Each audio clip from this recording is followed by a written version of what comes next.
सत श्री अकाल जी सारिਆਂ ਨੂੰ स्वागत है तुहाडा अपने यूट्यूब चैनल टैक्नीकल प्लंबर ते अज आपां तुहानूं दिखा रहे हैं एक बहुत ही घैंट प्रोडक्ट।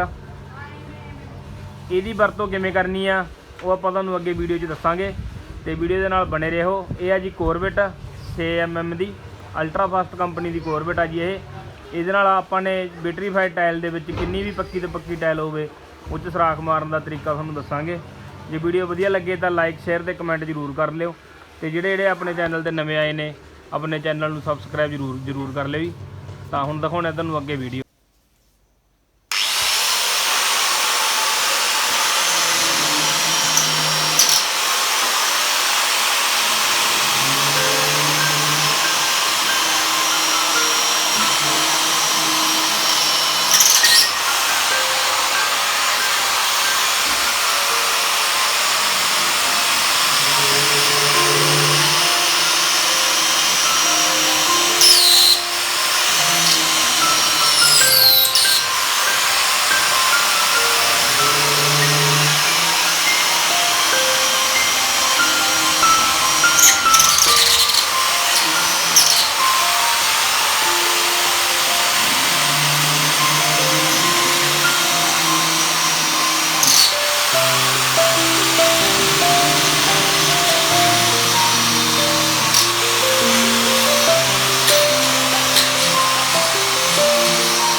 ਜੀ।